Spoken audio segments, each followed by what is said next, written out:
Sri TV நேயர்களுக்கு வணக்கம். நான் உங்கள் உமாபாரதி.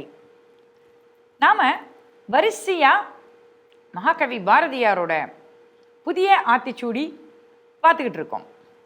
அதில் இன்றைக்கு நாம் பார்க்க போகிறது 21வது புதிய ஆத்திச்சூடி, கைத்தொழில் போற்று.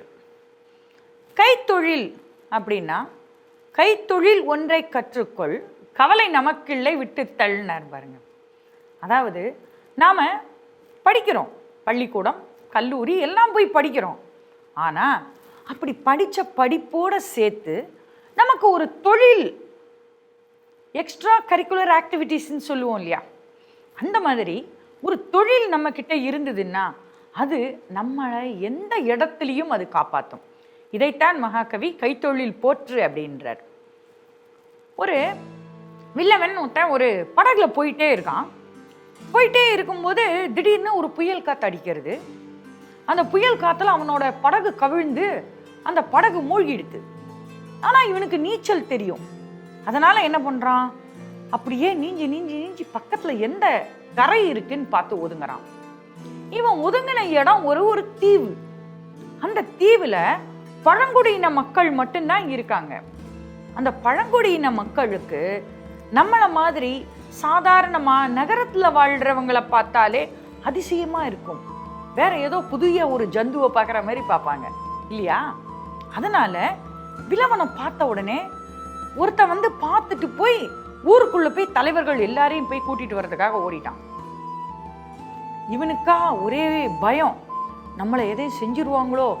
ஏன்னா பழங்குடியினர் எல்லாம் நம்ம நிறைய பலி கொடுப்பாங்க அப்படின்னு நம்மெல்லாம் நிறைய கேள்விப்பட்டிருக்கோம் இல்லையா.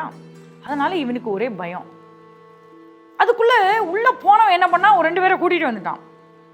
கூட்டிட்டு வந்து இவனை என்ன பண்ணிட்டாங்க, கட்டி போட்டாங்க ஒரு இடத்துல. நல்ல காலம், இவனை காலை மட்டும்தான் கட்டி போட்டாங்க, ஏன்னா எழுந்து ஓடிடக்கூடாதுன்னு. கை சும்மா தான் இருந்தது. இப்படியே சுத்தி முத்தி தன்னை சுத்தி என்ன இருக்குன்னு பார்த்தான். பக்கத்துல தென்னை மரம் ஒண்ணு இந்த புயல் காத்துல விழுந்து கிடந்தது. பார்த்தான், அந்த தென்னை ஓலைகள் இருக்கு பார்த்தீங்களா, அந்த ஓலையை எடுத்து அதை எடுத்து எடுத்து பின்ன ஆரம்பிச்சான். பொம்மையெல்லாம் பின்ன ஆரம்பிச்சான். கோழி மாதிரி, நம்ம குருவி மாதிரி, இப்படி சின்ன சின்ன பொம்மைகள்லாம் பண்ண ஆரம்பிச்சான். ஏன்னா அவனுக்கு ஏற்கனவே அதெல்லாம் பண்ண தெரியும். அந்த சமயத்துல பார்த்து அந்த பழங்குடியினரோ குழந்தைகள்லாம் அவனை சுத்தி வந்தாங்க. வந்து பார்த்தா ஒத்தத்திற்கா இந்த பொம்மையெல்லாம் அவன் கொடுக்குறான்.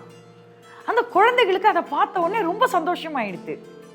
ஆஹா, இது ஏதோ புதுசா இருக்கே, ஒரு விளையாட்டு பொருள் நமக்கு அப்படின்னு எல்லா குழந்தைகளும், அந்த பழங்குடியின குழந்தைகள்லாம் சந்தோஷமா ஊருக்குள்ள ஓடுறது. ஊருக்குள்ள ஓடிட்டு போய் அவங்க பெரியவங்க கிட்டலாம் இதெல்லாம் போய் காமிச்சிட்டு அந்த பழங்குடியின தலைவர் இது ஏதோ ஆபத்தை வந்துருமோ இவனால அப்படின்னு நினைச்சுக்கிட்டே வந்தவர், இந்த குழந்தைகள்லாம் சந்தோஷமா வரதை பார்த்த உடனே அவருக்கே மனசு மாறுறது. வர்றாங்க தடியா பழங்குடியின மக்கள் ஒரு 10 பேர் வராங்க. இவனை சுத்தி நிக்கிறாங்க. இவனா பயந்து போய் இருக்கான். ஏன்னா அவங்க பாஷை இவனுக்கு தெரியாது, இவன் பேசுறது அவங்களுக்கு தெரியாது இல்லையா. சைகையிலேயே பேசிக்கிறாங்க. இந்த மாதிரி புயல் அடிச்சது, நான் விழுந்துட்டேன், இந்த கரை வந்து ஒதுங்கினேன் இப்படின்னு பேசுறான் வில்லவன். அப்போ அந்த குழந்தைகள் திருப்பியும் அவன்கிட்ட வருது, சந்தோஷமா அவனை சுத்தி வந்து நிக்கிறது. அதை பார்த்துட்டு அந்த பழங்குடியின தலைவர் என்ன செஞ்சார் தெரியுமா, இவனை பாராட்டுறாரு. அவருக்கு பாஷை தெரியலைன்னாலும் இவனோட அந்த கைத்தொழில், அவன்கிட்ட இருக்கிற அந்த திறமையை பாராட்டி அவனை இன்னும் கொஞ்சம் நிறைய பொம்மைகள் செய்து தர சொல்லிட்டு அவனை விடுவிச்சு பத்திரமா வேற ஒரு படகு ஏற்பாடு பண்ணி கொடுத்து அவனை அனுப்பி வைக்கிறார். இதுல இருந்து நமக்கு என்ன தெரியுதுன்னா, நாம ஏதாவது ஒரு கைத்தொழில், ஒரு சிறு தொழில் நாம படிச்ச படிப்புகள் இல்லாம தெரிஞ்சு வச்சுட்டோம்னா அது நம்மளோட ஆபத்து சமயத்துல நமக்கு கை கொடுக்கும். இதைத்தான் மகாகவி கைத்தொழில் போற்று அப்படின்னு சொல்றார். நாளைக்கு நாம பார்க்க போறது 22வது புதிய ஆத்திச்சூடி, கொடுமையை எதிர்த்து நில். நாளைக்கு பார்ப்போமா?